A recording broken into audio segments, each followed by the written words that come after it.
우리 같이 말씀 봅시다. 오늘 하나님 말씀은 사무엘상 29장이죠. 사무엘상 29장.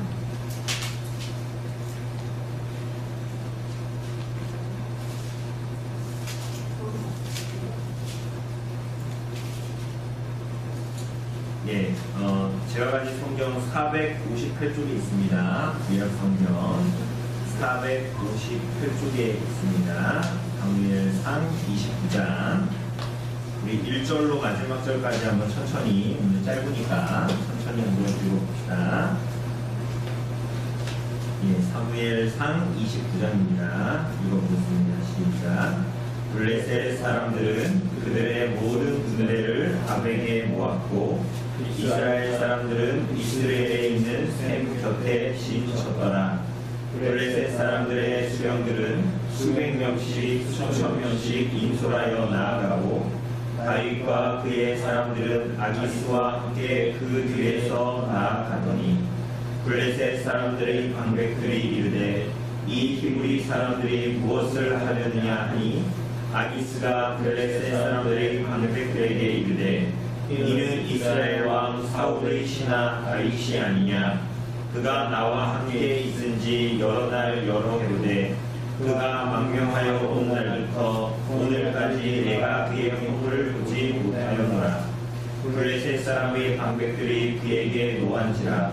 블레셋 방백들이 그에게 이르되 이 사람을 불러보내어 왕이 그에게 정하신 그 처소로 가게 하소서.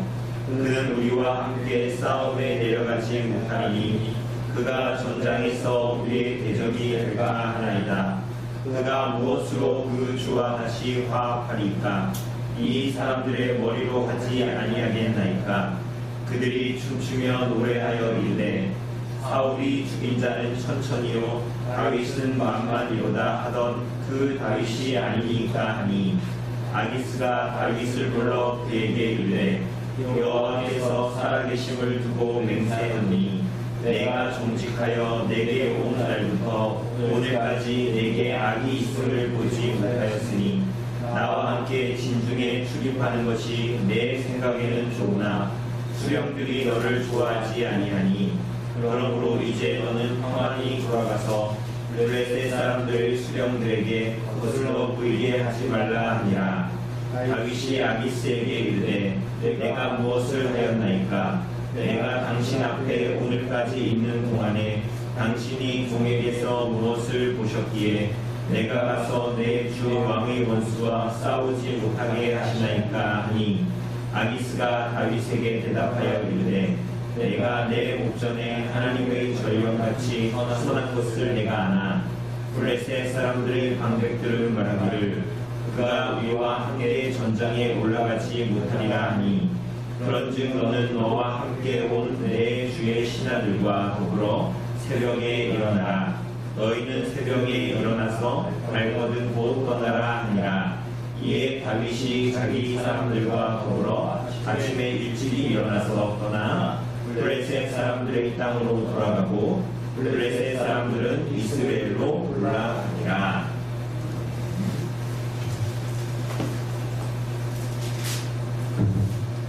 예, 우리가 한 주, 우리 2주 쉬었나요? 사무엘상 그래 2주 쉰 것 같은데, 그죠? 지난주에 우리가 이걸 하고 그 전 주에는 우리가 불나서 쉬었고, 그죠? 그랬던 것 같네요. 읽으니까 되게 이제 감이 멀죠? 우리가 매주 하던 거를 한 2주 건너뛰고 하니까, 오늘 이 본문은 우리 28장에서 본 본문 기억나세요? 사울이 블레셋과의 전쟁을 앞두고 누구에게 찾아갔습니까? 신접한 여인에게 찾아갔습니다. 그죠? 그 내용들이 사실은 28장의 주된 내용들이었습니다.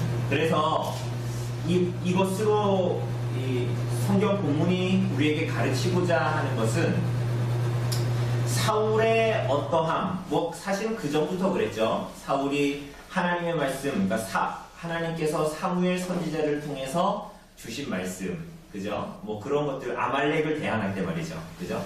기다리고 하나님께 예배하고 그렇게 그들을 쳤어야 되는데 그렇게 하지 않고 그 스스로가 하나님께 막 이렇게 화목제를 드리기도 하고, 그리고 그 이후에도 아말렉을 모두 다 쳐서 멸하라고 했는데 그렇게 하지도 않고, 그 모든 일들이 그저 어떤 한 실수가 아니라 그의 사시는 중심에 하나님이 계셨는가를 굉장히 우리로 알고 의심하게 했던, 그리고 성경이 궁극적으로 얘기하고 있는 것은 사울이 하나님의 말씀, 하나님께 눈을 맞추어 그의 삶을 살았던 사람이 아니다라는 것을 잘 드러냈던 것입니다. 그죠?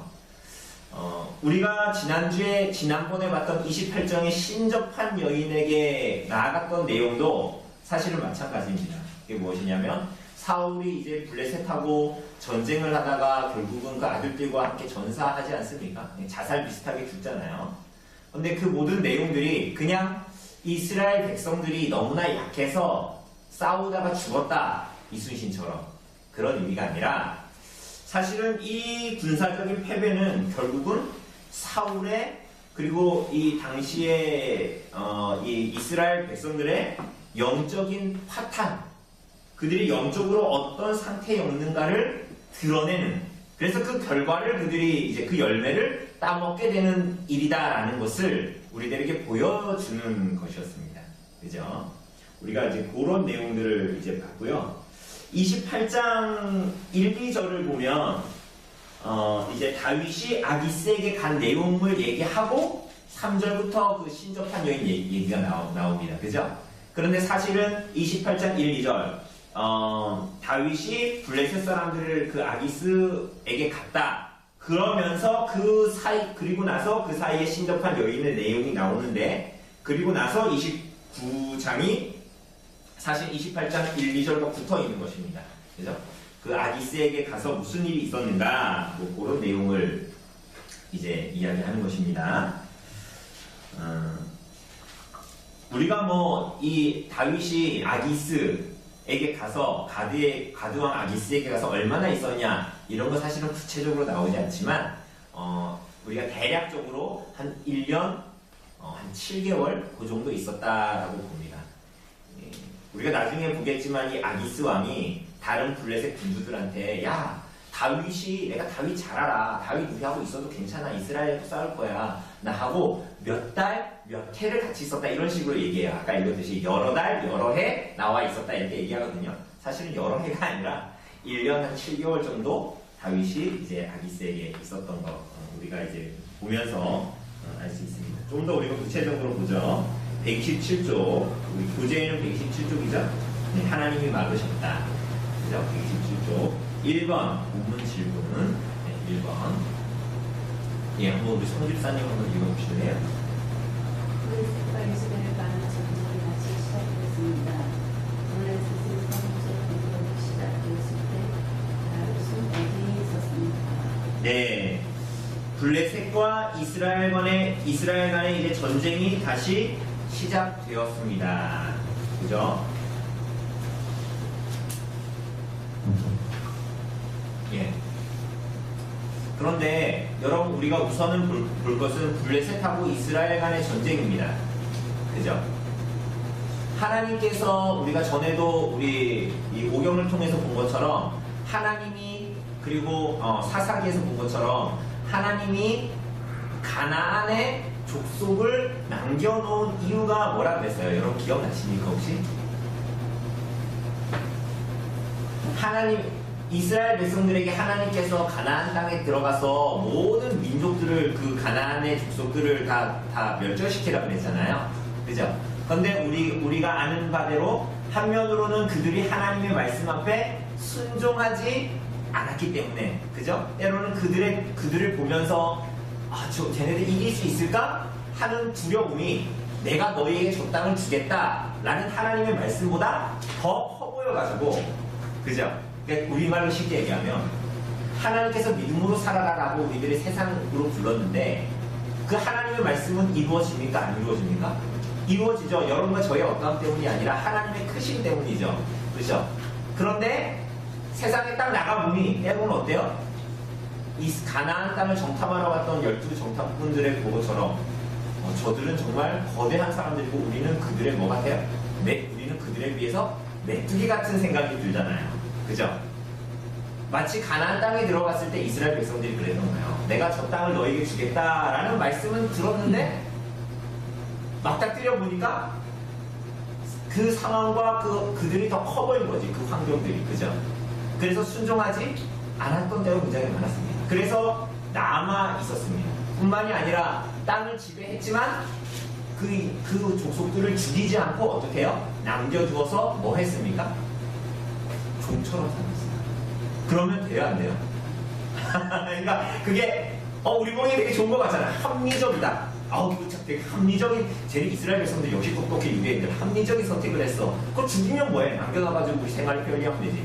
이게 합리적인 생각인 겁니다. 그죠? 근데 그게 하나님의 원하심입니까? 그렇지? 않았죠. 이게 참 어떤 면으로는 속임 같아요. 우리들이 사는 전해보면 제가 그 분성교 지금 소초에 계속 가잖아요.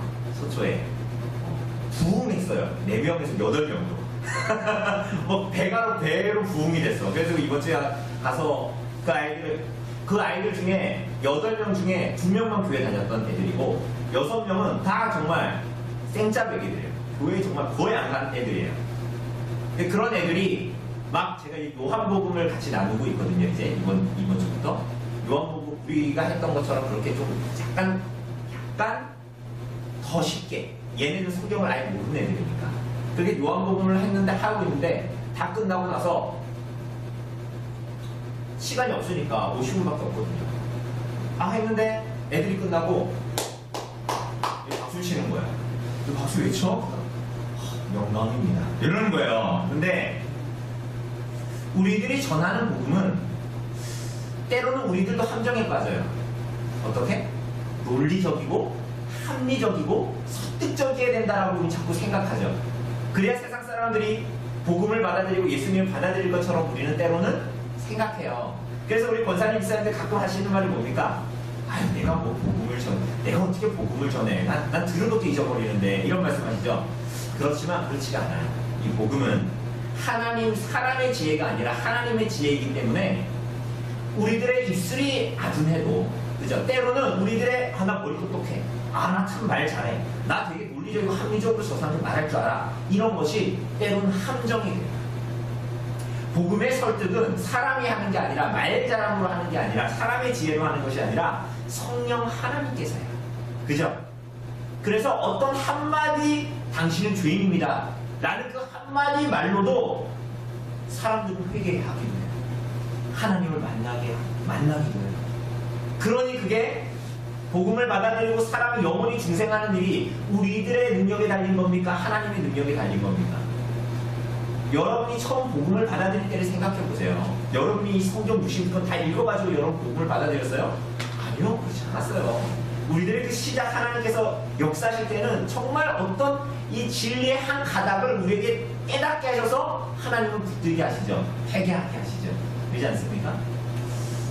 그런데 우리들이 때로는 참 그런 것 같아요. 그런 함정에 빠지기도 하고, 그죠? 그러니 가난한 사람들 다 안 죽이고 그거 남겨놔가지고 내 종으로 삼는 거 좋습니까? 안 좋습니까? 사람들 보기에는 내가 편하니까 좋은 거야, 안 좋은 거야? 좋죠. 내가 굳이 피 안 보고 쟤 안 죽여도 되잖아. 그렇지만 그것이 아니라는 거예요. 하나님의 말씀에 순종했어야 되는데 그렇지 않았죠. 근데 사사기는 그걸 바꾸어서 뭐라고 그럽니까? 하나님께서 그 족속들을 남겨두신 이유는 그들이 나를 믿는가 안 믿는가 시험하기 위해서라고 말씀하셔요. 두 가지가 다 있습니다. 하나님께서 그들을 남겨두신 이유는 그들을 시험하기 위함이었어요. 그러나 하나님께서는 이스라엘 백성들이 하나님의 말씀대로 순종하여 가나안 족속들을 다 죽이기를 원하셨어요. 이 하나님의 공의를 펼트리는, 하나님의 공의에 대해서 반응하는 것이니까요. 그러나 이스라엘 백성들은 그렇게 하지 않았죠. 오늘 문제에도 보면 블레셋하고 이스라엘 간의 전쟁이 일어난대요. 이게 정상입니까? 비정상입니까?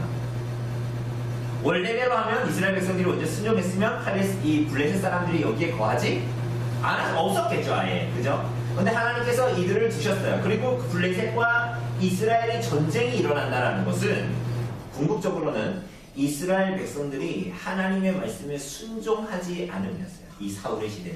그죠? 순종하지 않으니까 어떻게 해요? 블레셋을 들어가지고 얘네들을 막대기를 치는 거예요. 징계의 수단입니다. 징계의 수단으로 사용하시는 거죠. 이 이방 민족을. 전쟁이 다시 시작됐어요. 블레셋이 이제 전쟁하려고 모였습니다. 그죠? 여기 본문에 보면 이렇게 나오죠. 2절에 보면 블레셋, 우선 1절에 보면 블레셋 사람들은 그들의 모든 군대를 모았다고 나오죠. 그죠? 블레셋 사람들의 수령들이 수백 명씩 수천 명씩 인솔하여 갔다라고 이야기하죠. 그죠? 이 블레셋은 연방 국가입니다. 연방 국가. 아주 쉽게 얘기하면 강원도, 그리고 이제 뭐 충청도, 경기도 다 따로 사실은 분리되어져 있어요. 쉽게 얘기하면 왕이 따로 있어. 왕이 막 따로 있는 거야. 그런데 얘네들이 다 한 나라. 이런 거죠. 우리가 전에 그 엘리 제사장 때 언약궤 뺏겼을 때 언약궤 갖고 가니까 어떻게 됐습니까? 막 연병이 돌고 막 그랬잖아요. 그래서 블레셋 사람들이 어떻게 했어요? 막 옮겨 다녔죠. 그 블레셋의 도시들을. 그러니까 쉽게 얘기하면 이런 겁니다. 강원도에 춘천에 있다가 연병이 일어났어. 그냥 경기도에서 가장 큰 도시가 어디입니까?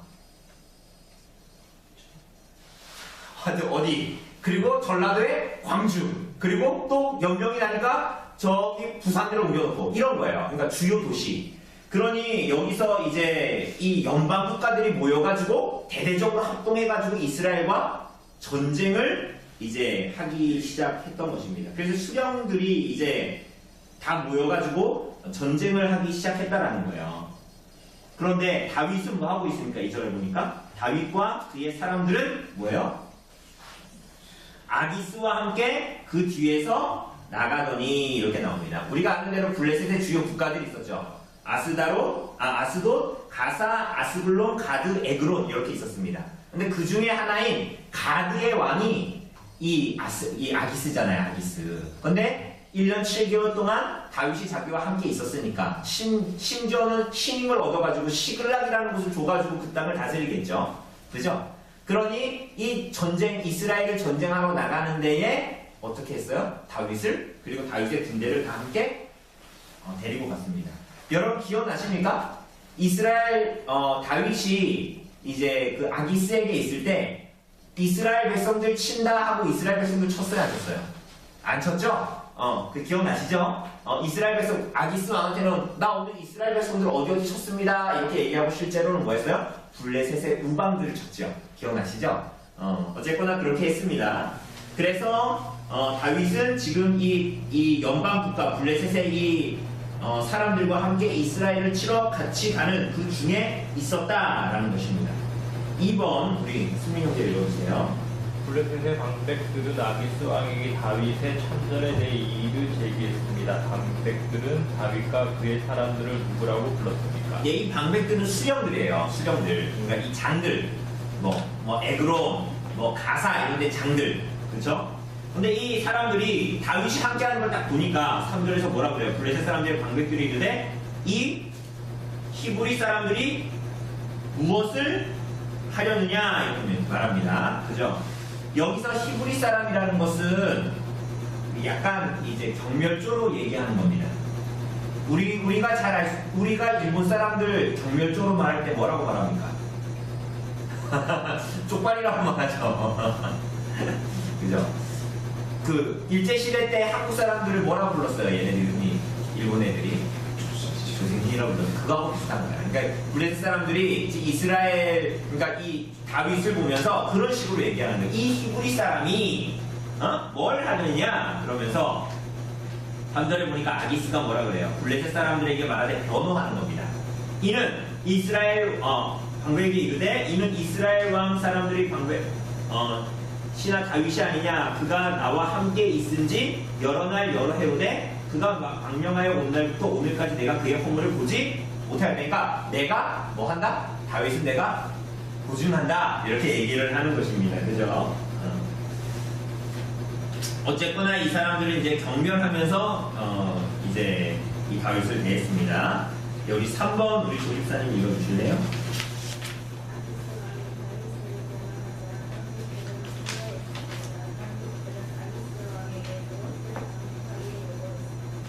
네. 뭐라 그래요? 방백들이 어떻게 합니까? 방백들이 그에게 노한지라 블레셋 방백들이 그에게 이르되 이 사람을 어떻게 돌려 보내어 왕이 그에게 정하신 시글락으로 그러니까 돌아가게 해라. 그는 우리와 함께 싸움에 내려가지 못하리니 왜? 이유가 뭐라 그래요? 그가 전장에서 우리의 대적이 될까 하나이다. 그러니까 한마디로 실제로 전쟁 나가서는 우리 안에서 내란을 일으켜가지고 오히려 우리를 위협할 수 있다라고 이야기하는 것입니다. 근데 요거는 사실은 이해할 수 있죠. 이 블레셋 사람들의 반응을 이해할 수 있습니다. 왜? 블레셋의 가장 유명했던, 뛰어났던, 드러났던 그 장수가 누굽니까? 골리앗이었죠, 골리앗. 근데 이 사람은 가드 사람이었잖아요, 가드 사람. 참 이게 아이러니하죠. 그래서 이 블레셋의 유명한 장수 골리앗을 죽였던 사람뿐만이 아니라 사울이 다윗을 죽이기 위해서 뭐라 그랬어요? 말을 흘렸죠.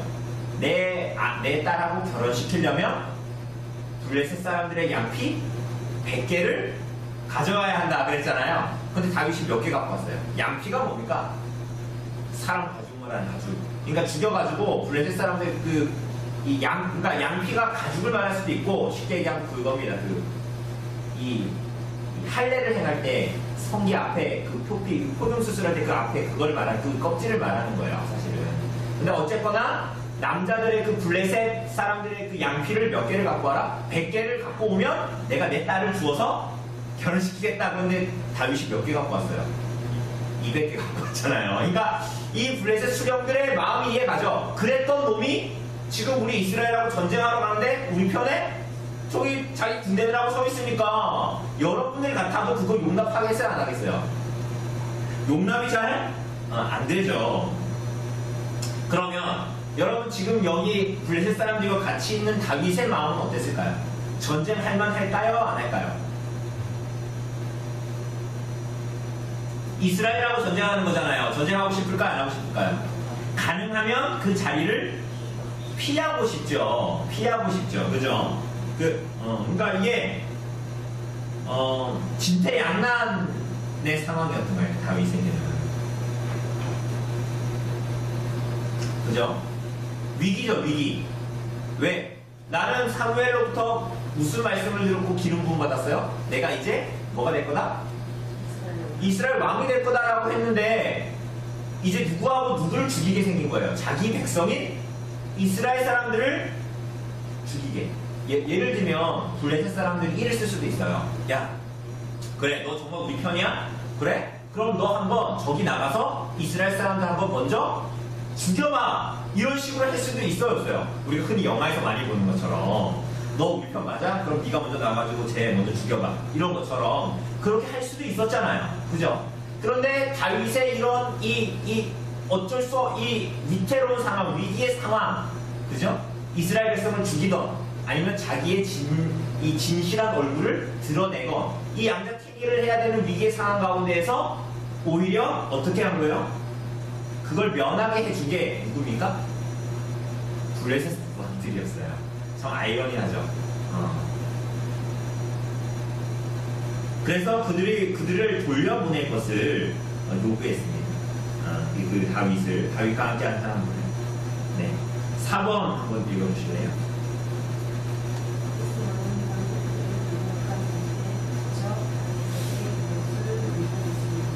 네, 무엇을 명령했습니까?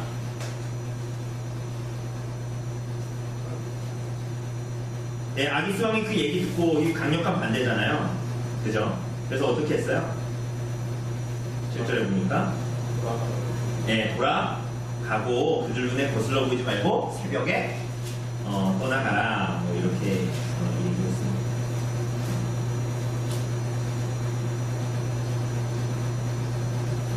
그러니 우리가 이제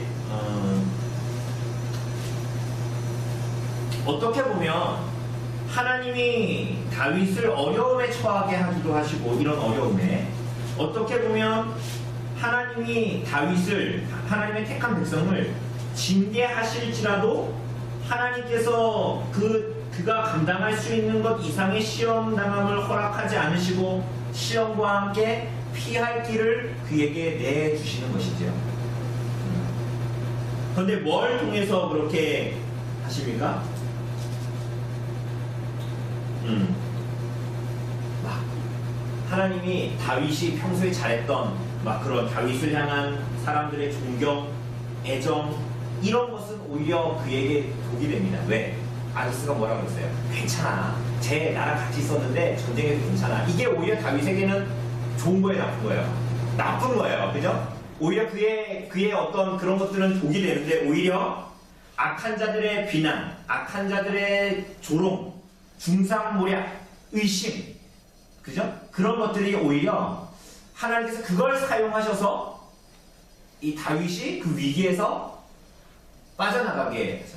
그러니까 다윗의 위기라는 것은 전쟁을 할까 안 할까의 위기가 아니에요. 자기 백성을 죽여야 되는 그런 이제 위기를 말하는 것입니다. 그죠? 그러니 이것을 보고 있었던 사실은 다윗의 입장을 잘 생각해 보세요. 그러니까 다윗이 이런 상황 가운데서 나의 잘함이, 그러니까 어떻게 보면 다윗의 이 믿음 없음 때문에 가드왕 아기스에게 몸을 맡겼는데, 그래서 이런저런 거짓말을 하면서 사실은 블레셋 변방에 있는 블레셋의 우방들을 쳐서 죽이면서 이스라엘 쳤습니다 라고 거짓말하면서, 그게 사실은 그게 표면적으로 보기에 다 잘한 거예요, 못한 거예요? 잘못한 거잖아요. 그죠? 하나님 말씀에 비춰서 잘못한 거잖아요. 그죠? 근데 그렇게 살았는데, 그렇게 와서 그렇게 잘 보이면서 아기스한테 잘했는데, 자기에게 실제로 돌아온 것은 그 결말은 자기가 지은 어떤 행동에 대한 결말은 뭐였어요? 더 큰 위기였습니다. 이스라엘 백성들을 자기가 죽여야 돼요. 그죠? 그런데 오히려 그가 한 이스라엘 가운데에 하나님의 말씀을 따라 골리앗을 죽이고 블레셋 사람들을 죽이고 이랬을 때에 블레셋 사람들의 막 그런 분노, 하나님의 뜻이 행해짐에도 그들은 분노할 거 아니에요. 자기 편을 죽였으니까. 그래서 그들이 다윗을 향해서 갖게 되는 불신, 의심, 어떤 모욕적인 언사, 히브리 사람이다, 막 조생진이다, 뭐 이런 식으로 얘기하는 그런 것들이 오히려 어떻게 해요? 다윗을 그 위기 가운데서 하나님께서 그걸 사용하셔서 오히려 건져내시잖아요. 그냥 그것을 경험하고 있었던 아주 복잡다단한 나의 악함, 내가 그래가지고 내 머리 써가지고 막 어떻게 하려고 했는데 결국은 이 지경에 빠졌는데, 하나님은 오히려 내가 하나님 앞에 순종해가지고 얻게 된 블레셋 사람들이 나를 향한 모욕, 의심 이런 것을 통해서 다윗을 위기에서 어떻게 하시는 거예요? 건져내시는 거예요. 이게 참 우리에게 의미하는 바가 있습니다. 나중에 볼 거지만 다윗은 한마디로 자기 힘대로, 자기 머리 굴려가지고 자기 감정 가는 대로, 마음 가는 대로 어떻게 보면 하나님의 뜻이 분명함에도 불구하고 아니야, 그게 아니야 하면서 아기스한테 갔던 거 아니에요. 그렇게 해서 결론은 위기에 처해진 거예요. 그죠? 그죠? 맞죠? 이거는. 그죠? 근데 건진받은 것들을 잘 보면 뭐였어요? 그가 하나님 말씀에 순종해서 블레셋 사람들을 친 것 때문에 이들이 나를 현실적으로 의심하고 모욕하고 있지만, 이 하나님께 순종한 것이 오히려 다윗을 불신앙에 그래서 처하게 된 위기 가운데서 건지게 됐단 말이에요. 이런 교훈으로 봤을 때는 우리가 하나님 말씀에 순종하는 게 맞겠습니까? 내 머리 굴려서 살아가는 게 맞겠습니까? 그걸 우리가 알게 되는 거예요. 우리가 나중에도 볼 겁니다. 그러니까 우리는 내 상황과 환경이 이러니까 이건 하나님 말씀을 보는 시대에 있어도 불순종하는 게 나한테는 맞아. 이 맞아요, 틀려요? 우리는 그렇게 사는 사람이 아니라, 그죠? 우리는 하나님의 나타난 뜻에 어찌하든지 순종해야 하는 사람이에요. 그러나 하나님께서 이것을 깨달은 다윗에게, 하나님 백성들에게 다시 한번 기회를 주셔요. 그걸 이제 우리가 보게 되는 겁니다. 자, 5번 이어서 읽어주세요. 5번. 갑작스러운 아기스 왕의 복귀 명령에 다윗의 마음은 혼란스럽고 불안해집니다. 다윗은 상황이 급한 나머지 말실수를 하고 맙니다. 다윗은 이스라엘을 무엇이라 표현했습니까? 그 문제가 좀 이상한데요. 마음이 혼란스럽고 불안하지 않죠? 어떤 마음이 들어요? 아, 정말 다행이다라는 생각이 들어야죠. 그럼에도 불구하고 다윗이 하는 말은 이 위기에서 벗어난 게 다윗의 어떠함 때문에 벗어나게 된 게 아니라는 걸 아주 분명하게 드러내면 다윗이 어떤 사람이라는 거예요. 뭐라 그래요? 8절에 보니까 다윗이 아기스에게 이르되 내가 무엇을 하였나이까. 그러니까 여러분 이거 잘 보세요. 이거 연기하는 겁니다. 이렇게 하는 거예요. 좋아요 나빠요 지금 이 상황은. 자기가 떠나게 된 거. 전쟁 안에서가 아닙니다. 이스라엘 백성들 안 죽이니까 다행으로 여기는 거예요. 그러면서 겉으로는 어때요? 자기의 부당함을 연기하는 거예요. 아니 내가 아기스 왕이요. 내가 뭘 잘못했어요. 내가 지금까지 당신이 충성한 것밖에 뭐 있습니까? 나도 전쟁하고 싶어요. 칼 주면 나갈게요. 막 이런 얘기하는 거예요 지금. 그래가지고 내가 가서 내 주 왕의 원수와 싸우지 못하게 하시나이까 이렇게 얘기하죠. 여기서 내 주가 누구예요? 아기스일까요? 사울일까요? 원래는 이 내 주는 누구여야 돼요? 다윗에게는 현실적 원래는 사울이어야 하는 거예요. 그쵸? 사울이어야 하는 거잖아요. 지금 왕이니까 다윗에게는. 그런데 실제적으로 이 얘기할 때는 내 주는 누가 되는 거예요? 아기스가 되는 거죠. 그죠? 그러니까 다윗이 이 말을 했지만 성령께서 이 말씀을 통해서 우리에게 주시는 것은 아주 이 가운데에 있는 다윗의 불순종과 어떤 이 다윗의 하나님의 말씀에 순종하지 못하면서 이 가운데 어떻게 회피하고 막 여전히 그가 하나님의 말씀을 온전히 깨달아서 이제 이렇게 살면 안 되겠다 이런 게 아니라 여전히 그의 이 죄의 연약함을 짓고 그대로 그 왕 앞에서 드러나고 있는 거예요.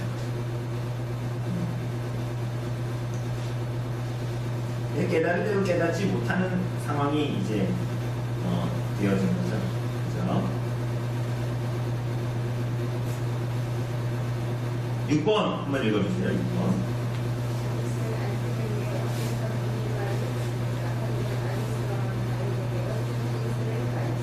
예, 그렇게 하니까 아기스 왕이 어떻게 했어요? 다윗의 말을 온전히 들었어요? 안 들었어요? 그거 다 받아들였습니다. 그러니까 다윗의 연기가 먹힌 거야, 안 먹힌 거야? 잘 먹혔어요. 그래가지고 막 이래요. 네가 내 목전에 하나님의 전령같이 선한 것을 내가 안다. 이 블레셋 사람들의 방백들은 말하기를 그가 우리의 전장에 올라가지 못하리라 하니 그러지 너는 이제 떠나라. 이렇게 얘기합니다.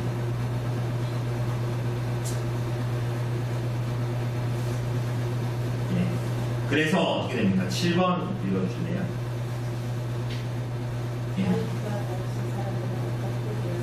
예, 다윗과 다윗의 사람들은 어떻게 됐어요?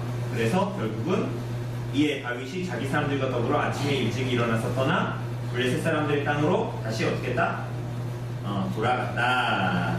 이렇게 이야기합니다. 근데 돌아간 일이 잘 됐어요. 우리가 이제 다음 주에 그걸 보게 될 겁니다. 왜냐하면 그 사이에 아말렉 사람들이 시글락을 치거든요.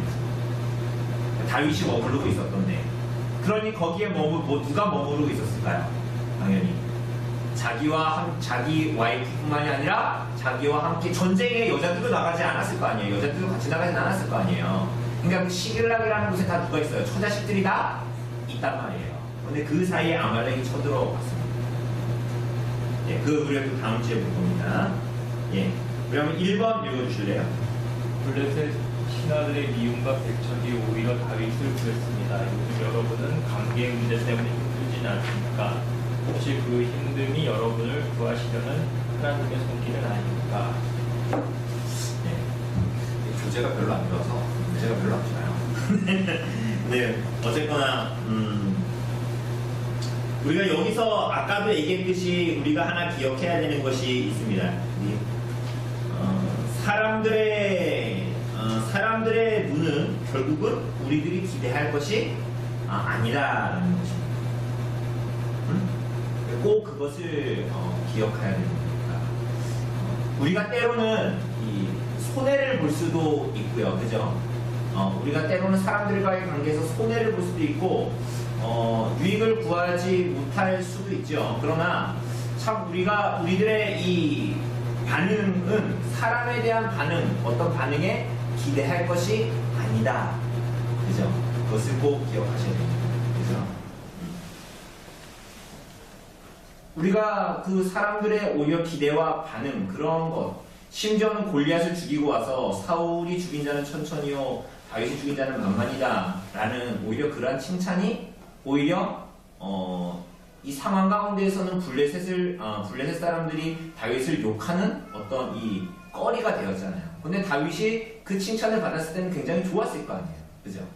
그러니 우리가 보기에 사람들이 말하는 것, 사람들이 나를 칭찬하고 나에게 호의적으로 대하는 것을 보고 우리가 그것을 의지하거나 기대할 것이 아니다라는 거예요. 그게 오히려 우리들에게 독이 될 수도 있고, 우리가 하나님 말씀에 온전히 순종하며 그렇게 살았을 때에 우리 때로는 사람들과의 관계에서 오는 어떤 의심, 어떤 모욕적인 것, 어떤 이 불이익, 이러한 것이 사실은 오히려 근원적으로 더 맞는 것이다라는 그러한 것을 우리가 경험하게 된다는 거예요. 오늘 이번 주일에 우리 말씀처럼 오히려 사람들에게 칭찬을 받고 사람들에게 어떤 호의를 받는 것, 때로는 그래서 내 마음이 그들의 그러한 인정과 칭찬을 기대하면서 그것을 때로는 의지하는 것, 이러한 것은 땅에 보물을 쌓는 것이고, 차라리 어떤 면으로는 내가 하나님에서 순종하기 때문에 내가 받는 모든 불이익과 그러한 것도 있더라도 그것을 인내하며 하나님 말씀을 기대하고 하나님을 의지하고 나아가는 것이 오히려 땅에 보물을 쌓는 것이 아니라 하늘의 보물을 쌓는 그러한 삶이 된다는 것을 이야기하는 것입니다.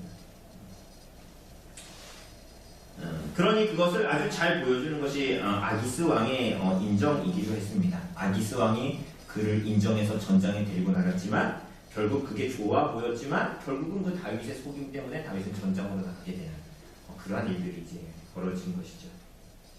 예, 그 다음 문제 우리 마지막으로 한번 읽어주실래요?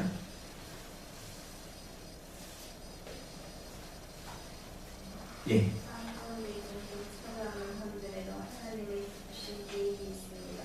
여러분은 환노의 순간에도 하나님을 신뢰하며 그분만을 따르고 있습니까? 네. 우리들의 삶 가운데 종종 찾아오는 혼돈에도 하나님의 기쁘신 뜻이 있습니다. 여러분은 혼돈의 순간에도 하나님을 신뢰하며 그분만을 따르고 있습니다. 어떠신 것 같습니까?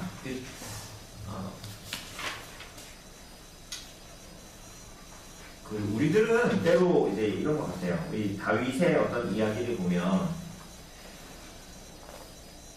우리가 인간의 아주 복잡한 존재이니까 여러 가지 면들이 있지만, 우리가 다윗처럼 하나님의 말씀에 때로는 불순종하고 나의 지혜와 그런 것으로 막 우리가 나아갈 때, 하나님께서 우리를 때로는 징계하시죠.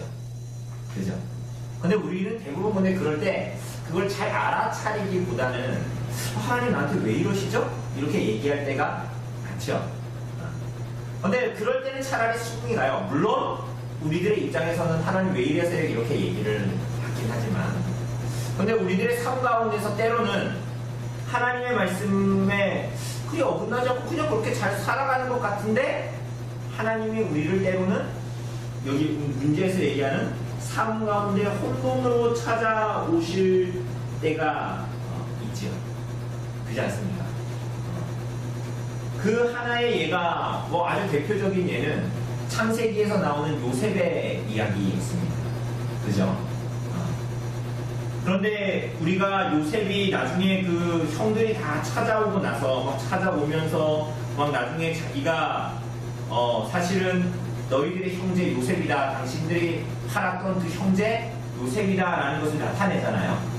그때 요셉이 하는 말이 창세기 45장 7절에 이렇게 나옵니다.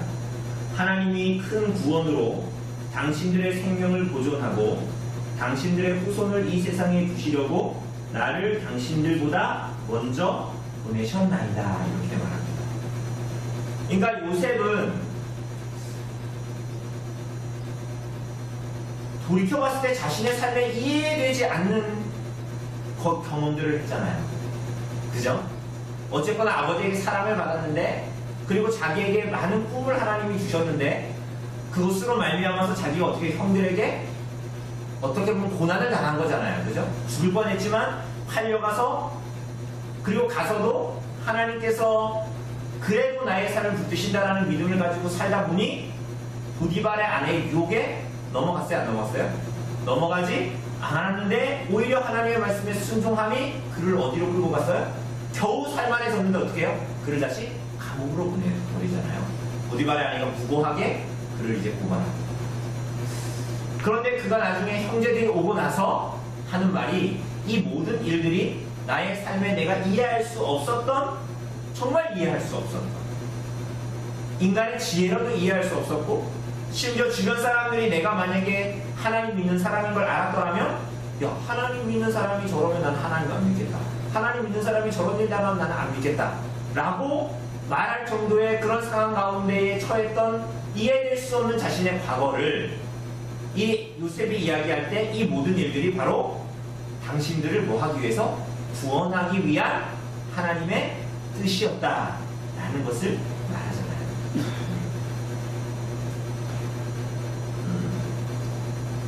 그러니 이 모든 것들을 통해서 하나님께서 우리들에게 일하신다. 그런데 이 모든 일들이 우리들의 어떠함에 사실은 달려있다라기보다는 하나님께서 오늘 본문에도 나온 것처럼 다윗의 거짓, 다윗이 하나님 앞에 불순종함으로 살아가는 것, 사실은 그의 어떠함에 근거했다면 그가 맛보아야 되는 것은 굉장히 쓴맛, 죄의 심판과 진노밖에 없었을 거예요. 그런데 하나님께서 그가, 여러분과 제가 하나님의 백성이기 때문에 여러분들을 그 가운데서 돌이키게 하시고 하나님을 깨닫게 하시는, 그죠? 그 일들을 이루어내십니다. 하나님의 뜻을 이루어내세요. 근데 그게 어떻게 나타나냐? 다음 주에 우리가 보게 됩니다. 그게 뭐냐면 시글락으로 돌아갔더니 어떤 일이 벌어졌어요? 갔더니 그 사이에 아말렉이 들어와가지고 시글락에 있는 다윗과 그와 함께한 사람들의 처자식들을 다 잡아가고 그들의 모든 재물을 다 가져갔어요. 그죠? 그래서 다윗이 어떻게 합니까? 그 사람들 다 쫓아가가지고 아말렉들을 다 처치해버리죠. 그렇지 않습니까? 근데 사실은 아말렉을 멸절하는 것은 원래 누가 했었어야 되는 것입니까? 사울이 해야 되는 거죠. 그죠? 그러니 우리가 다윗이 왕이 되는 것, 다윗이 때로는 정말 뒷걸음질 하다 뭐 잡았다 그러죠? 뒷걸음질 하다 뭐 잡았다 그러니까 제가 기억이 안 나서 그러죠. 어쨌거나 그런 일들이 벌어지게 되는 것은 다윗의 어떠함 때문이 아니라 우리들의 어떠함에도 불구하고 하나님께서 우리들이 마땅히 받아야 할 심판과 진노를 빠지지 않게 하시고 오히려 하나님께서 우리들을 징계하시고 치시고 그 과정 가운데 우리를 깨닫게 하시면서도 하나님의 뜻을 이루어내시는, 그죠? 하나님의 주권이 우리들의 인생을 다 감싸고 있는 것이에요. 그렇지 않습니까?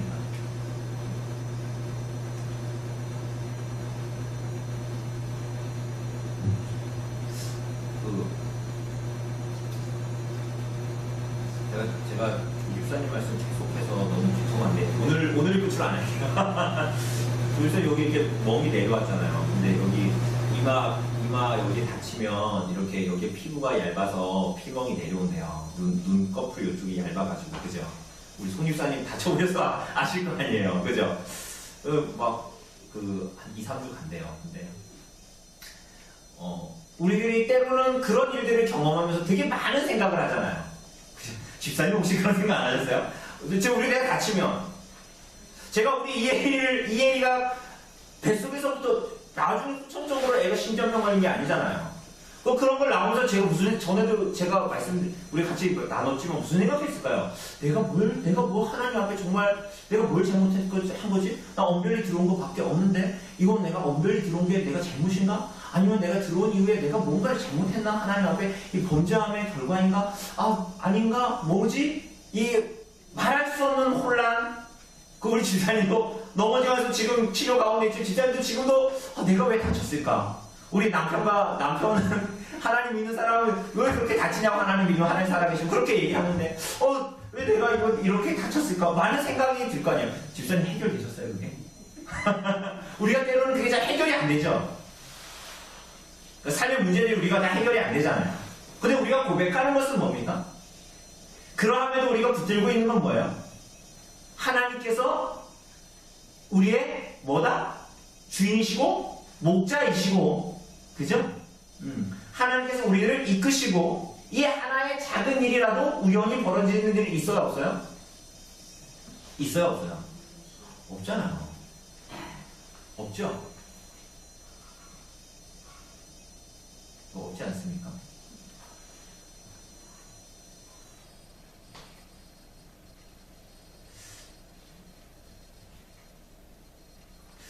이엘이도 나중에 커서 많은 생각을 할 거 아니에요. 저 아이가 하나님을 만나 진실되게 거듭나고 자신의 몸이 아픈 것을 알고 왜 이런 여정 가운데 하나님께서 나를 부르셨을까? 라는 생각을 하게 될 거 아니에요, 저 아이도. 그죠? 근데 그러함에도 우리가 붙들 수 있는 건 뭡니까? 하나님께서 우리의 주인이시고 우리들의 삶이 그분의 손에서 한치도 벗어난 일이 없고, 심지어는 우리들의 연약함과 죄 가운데에서도 우리를 내쳐버리지 않으시고, 그래서 나를 오늘도 내가 오늘도 하나님을 잘하면서 사는 것은 아니지만 그래도 나에게 돌이킬 기회를 주시고, 그죠? 여러 가지 돌이킬 기회를 주시고 나를 다시 한번 돌아볼 수 있는 하나님 앞에서의 기회를 주시고 하나님을 붙들고 나아가게 하시는 그 하나님을 붙드는 삶으로 우리들을 이끄시죠. 그렇지 않습니까? 하나님의 계획이 있는 거예요. 근데 그게 우리는 때로는 알아요, 몰라요? 압니까? 모릅니까? 모르죠. 모르지 않습니까? 우리 오늘 마지막으로 우리 신명기 29장 29절 말씀 한번 볼래요? 우리 구약 성경입니다. 모세우경 가운데의 맨 마지막 책이죠. 신명기 29장 29절.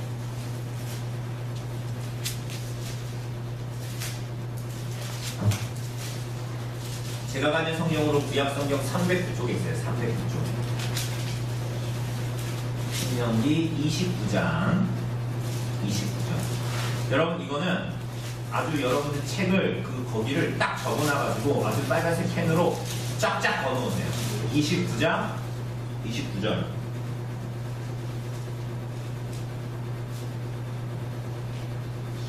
예, 29장 신명기 29장 29절. 29절. 29장 29절. 외우기도 쉽죠? 신명기 2구 2구입니다.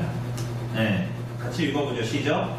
감추어진 일은 우리 하나님 여호와께 속하였거니와 나타난 일은 영원히 우리와 우리 자손에게 속하였나니 이는 우리에게 이 율법의 모든 말씀을 행하게 하십니다. 여러분, 감추어진 일은 누구에게 속해 있대요? 누구에게 속해 있어요? 감추어진 일은 우리 하나님께 속해 있습니다. 나타난 일은 뭡니까? 영원히 우리와 우리 자손에게 속하였으니 우리에게 이 율법의 모든 말씀을 행하게 하려 하십니다. 우리가 감추어진 일을 하나님께 구하면서 살아야 된다고요? 그 누구 손에 있어요? 하나님 손에 있어요. 그럼 우리는 뭘 해야 됩니까? 나타난 일에 뭐 하는 겁니까? 순종하는 것입니다. 그 나타난 일은 뭡니까? 29절 아래에 있는 것처럼 율법의 모든 말씀입니다. 그러므로 여러분과 저에게 주어져 있는 일은 뭐예요? 하나님의 말씀에 순종하는 거예요. 하나님이 어떠한 분이다라는 것을 기록한 하나님의 말씀을 받아서 믿고 그 나타난 하나님의 뜻에 순종하며 이 땅을 살아가는 것이 우리에게 주어져 있는 일인 거죠. 그런데 우리는 자꾸만 어떻게 해요?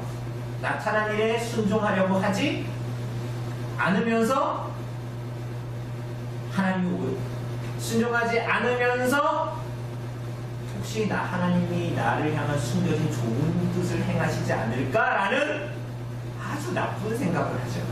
그러니까 이런 얘기입니다. 하나님 말씀에 순종하지 않으면서 내가 원하는 하나님이 나에게 이루어주셨으면 하는 그림을 그리면서 원하는 거예요. 말이 됩니까? 안 됩니까? 하나님이 그렇게 여러분과 저를 부르시지 다니셨다. 소요리 문답 3문답에서 뭐라 그러죠? 성경에 뭐가 기록되어져 있습니까? 라고 물어봅니다. 성경에 뭐 기록되어져 있어요? 두 가지. 성경에 뭐가 기록되어져 있습니까? 딱 두 가지 기록되어 있어요. 문답에서. 여기 3문답. 지도를 막 그려보세요. 1문답에서 사람의 주된 목적이 뭐냐 그랬고, 그 주된 목적이 기록되어져 있는 게 뭐냐고 성경이라고 그랬고, 그럼 성경에 뭐가 기록되어져 있느냐 그래서 두 가지가 확 갈라졌습니다. 그 두 가지가 뭐예요? 하나는 하나님에 대해서 뭐 해야 될 것?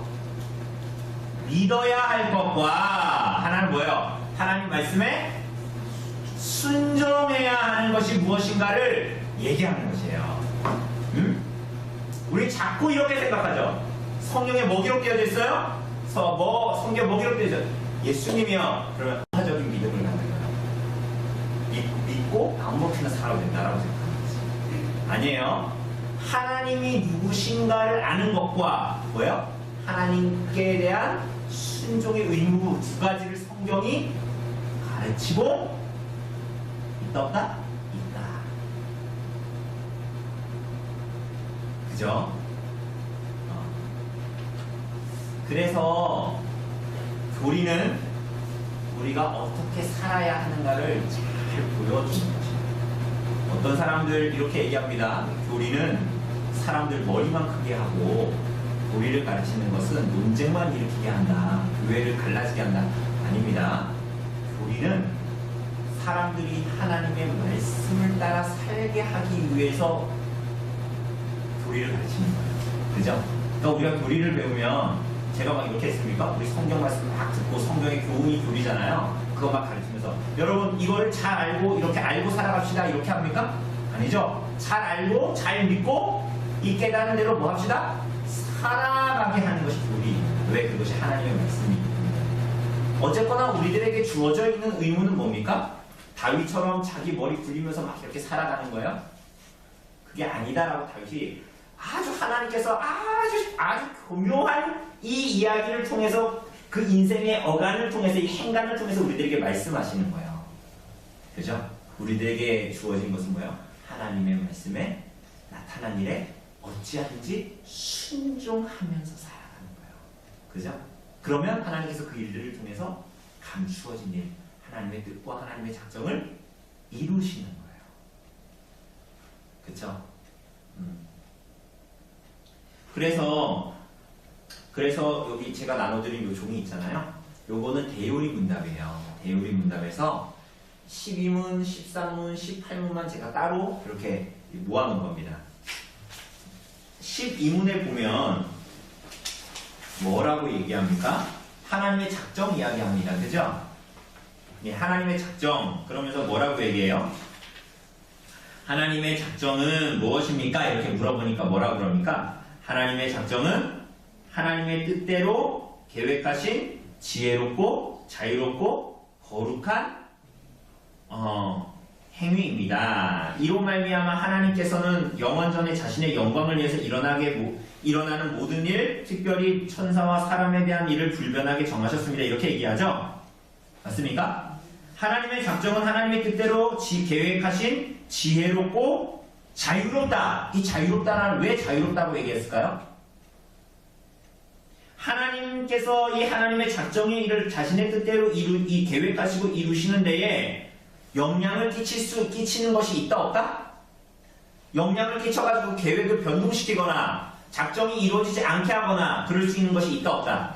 없어요. 그래서 만약에 여러분 그래서 청소년기 아이들이 이러잖아요. 이거 내 자유야 간섭하지 마 이러잖아요. 그죠? 만약에 간섭하면 그게 자유야 아니에요? 아니라고 얘기하죠. 그러니까 하나님의 작정이 자유롭다는 거예요. 뭐예요? 누구도 간섭하거나 그렇게 해가지고 작정이거나 어떤 계획을 흐트러뜨릴 수 있다 없다? 없다. 그래서 자유롭고 이렇게 얘기하는 거예요. 두 번째로 뭡니까? 자유롭고 어떤 행위다? 거룩하다. 왜 거룩하다? 이게 무슨 얘기냐면 하나님의 작정 얘기할 때 우리가 타락, 죄 이런 거 생각하게 되잖아요. 그죠? 근데 거룩한 하나님의 행위다라는 것은 뭐냐면 죄인들이 스스로 부패하여 타락하여 범죄하게 된 것이지 하나님이 죄를 짓도록 하신 게 기다 아니다. 아니다. 그래서 이 하나님의 작정, 이 인류의 역사를 이끌어 가시는 하나님의 작정은 거룩한 행위예요. 응? 이 땅에 죄가 행행하고 막 사람들이 죄 짓고 살아가는 것이 하나님의 작정 안에 있다? 아니라는 거예요. 그냥 그 하나님의 그럼에도 불구하고 하나님의 뜻이 이루어지는 걸 보면서 야 저건 하나님의 감추어진 일이야. 그러니까 죄 지면서 살아가도 돼. 이렇게 생각하면 돼요? 안 돼요?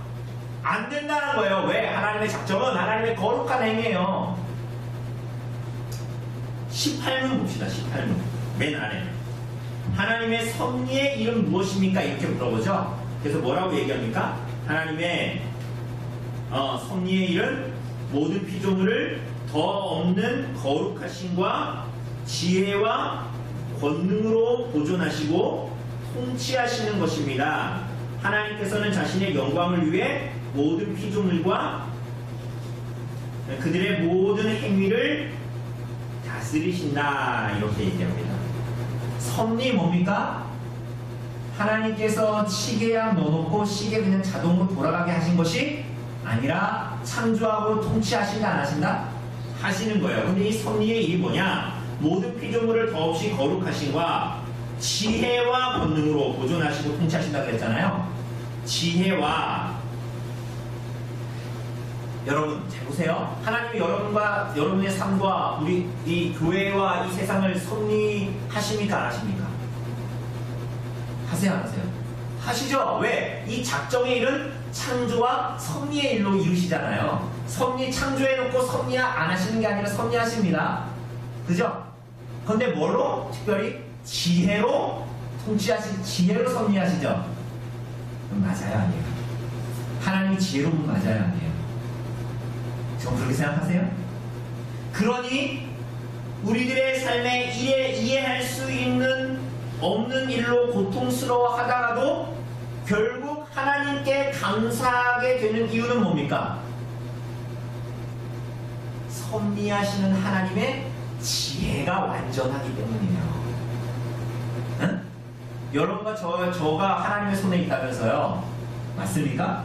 그럼 하나님께서 여러분과 저의 삶을 섭리하세요 안 하세요? 하신단 말이잖아요. 그런데 우리들의 삶에 때로는 이해할 수 없는 고통스러운 일들이 있어요 없어요? 있죠? 그런데 그럼에도 불구하고 그 결론이 비극으로 끝나는 게 아니라 결국은 하나님 감사합니다 그래도 이렇게 결론 지어진 이유가 뭐래요? 여러분 저의 인생이 여러분의 머리와 여러분의 지혜로 막 이렇게 가는 게 아니라 좀 절망뿐인 거예요. 절망뿐이지. 그런데 하나님께서 완전한 지혜로 섭리하십니다. 그러니 이것을 믿는 여러분과 저는 때로는 고통스러운 일이 벌어지고 이해할 수 없는 일이 벌어져도 다니엘의 친구들처럼 어떻게 할 수 있어요? 하나님께 그리 아니하실지라도 감사할 수 있죠. 무화과 나무이 오늘 지금 비가 오지만 막 메말랐다가 종이 봄에 농사 되겠나 하다가 지금 갑자기 정말 무슨 지금까지 안 왔던 거 오는 것처럼 비가 오고 바람이 부는 이런 것들을 보게 되잖아요. 그럼 우리가 보면서 뭐를 생각해요? 죄인들은 어떻게 생각합니까? 왜 저녁에 모여야 되는 바람이 불고 비가 오고 난리야. 말랐을 때는 왜 이렇게 비가 하고 난리야 이러다가는 불나서 큰일이네. 또 바람 비 오니까 비 오고 난리야 또 예배 가야 되니 이런 생각하잖아. 근데 하나님의 섭리를 믿는 사람은 어때요? 고통스러워 하다가 그 마지막은 결국 감사로 보는데 이게 하나님의 손 안에 우리들의 삶이 때로는 고통스러워도 모색과 같이 하나님 앞에 그렇게 하게 되는 이유는 인생 살다 보면 그래 그게 아니라 하나님이 섭리로 세상을 다스리시는데 우리가 그 안에 그런데 하나님이 완전한 지혜를 갖고 계신 분이라 우리들의 통각으로는 우리들의 지혜로는 때로는 우리가 원망하지만 왜? 우리들의 지혜가 모자라요. 우리 그 이해할 수 있기 때문에. 그래서 여러분과 저런 선택받은 하나님의 백성들은 기뻐할 수 있어요 없어요? 있어요. 때로는 고통스럽고 때로는 슬프고 때로는 원망스러운 일들이 벌어지더라도 하나님을 믿는 사람들이 하나님을 붙들 수 있는 그분이 완전한 지혜로 통치하시고 섭리하시기 때문이죠. 그래서 맨 마지막에 보면 모든 피조물과 그들의 모든 행위를 다스리신다. 그러니까 모든 만물이 사실은 하나님께 다 기대 있다. 모든 세상이, 안 믿는 사람까지도 사실은 다 하나님의 손에 의탁하고 기대어 의존해서 이 땅을 살아가는 거예요. 그죠? 그래서 하나님은 자신의 영광을 위하여서 모든 피조물과 그들의 모든 행위를 다스리신다. 이렇게 얘기합니다. 그러므로 우리들에게 하나님께서 원하시는 것은 나타난 일에 순종하는 것입니다. 그죠? 그걸 다윗의 이 이야기를 통해서 드러내시는 거예요. 오늘 본문에 다윗 보니까 다윗 처신 잘하는 것 같죠? 인간적으로 봤을 때, 세상적으로 봤을 때 처신 잘하고 있는 것 같죠? 그러나 이것이 하나님께서 원하시는 게 아니라는 거예요. 그것을 뛰어넘어 그의 어떠함을 우리들에게 막 보여주시는 거예요. 근데 그의 어떠함으로 그를 내치지 않으시고 그를 막 하나님의 뜻으로 이끄시는데, 그럼 우린 죄져도 되겠네가 아니라 이걸 보면서 우린 뭘 깨달아야 돼요? 하나님께서 우리를 향해서 오래 참으시는구나. 그러면 우리는 하나님께로 돌이켜야 되는 거구나. 이 가운데 하나님을 발견해야 되는 거예요. 여러분, 우리가 주일날 설교와 연결해 보면 여러분이 이 부분 있고, 야, 역시 다윗처럼 처신을 잘해야 돼. 세상 살아가면서 이 희죽 저리 희죽하면서 때로 불법한 일에도 참여하고 거짓말도 좀 적당하게 하고 이래 살아야 돼 라고 나는 생각이 들면, 그래서 난 그렇게 산다 라고 하면 주일 설교하고 연이어 보면 그건 어디에 공을 쌓는 거예요? 땅에 공을 쌓는 거예요. 그거 다 없어지는 거가 헛짓이야, 헛짓. 근데 이 본문 보면서, 야, 하나님 이런 분이구나. 그래, 나의 어떠함에도 불구하고 하나님 오래 참으시는구나. 다윗의 이러함에도 불구하고 하나님의 뜻을 이루잖아. 오래 참으시는 분이구나. 다윗은 그거 깨달았을까? 못 깨달았을까? 나는 어떻게 해야 되겠다? 깨달아야 하겠다. 하나님 말씀에 순종하며 살아야 되겠다. 이것을 깨달아야 하는 것입니다. 그게 어디에 공을 쌓는 거야? 하늘에 공을 쌓는 거야. 오늘 본문을 통해서 그걸 깨달아야 은혜를 우리가 얻게 되는 거예요. 이거 본문 보면서 다윗처럼 세상에서 처신 잘하면서 삽시다. 똘똘하게 머리 굴리며 잘 살아봅시다. 머리가 빨리빨리 돌아야 세상에서 잘 살죠. 이러면 성경 헛보는 거고, 이거 보면서 야, 이거 죄지어도 하나님의 뜻을 이루시면서 살게 하시네. 하나님께 이루어지잖아. 야, 우리 죄지면 살아가 되겠네 라고 해도 세상 성경 헛되게 보는 것이고, 이거 보면서 하나님 우리들의 어떠함에 불구하고 자신의 영광을 위해서 이렇게 하나님의 교회와 백성들을 다루시는구나. 그리고 또 깨닫게 하시는구나. 하나님 감사합니다. 하나님 말씀에 순종하며 살겠습니다. 하나님의 작정과 섭리를 믿습니다. 그래서 오늘도 내가 믿음으로 인내하며 살겠습니다 라고 고백할 수 있어야 되겠죠. 그렇죠? 그것이 오늘 우리들에게 하나님께서 이 사무엘상 29장을 통해서 말씀하시는 그런 내용입니다. 이것을 깨닫고 하나님을 의지하고 하나님의 손을 믿고 하나님을 의탁하고 참 보화를 쌓으면서 하늘의 싸움을 살아가시는 하나님 백성들을 되시기를 바랍니다. 다음 주에는 30장 시글락에 들어온 아말렉과의 일, 그런 것들을 통해서 좀 보여줍시다. 우리가 3시간 하면 끝날 것 같습니다. 3시간 하면 3월 중순에 끝나겠네요. 그죠? 특별한 일 없으면. 혹시 오늘 본문 통해서 혹시 본문 질문 있으십니까?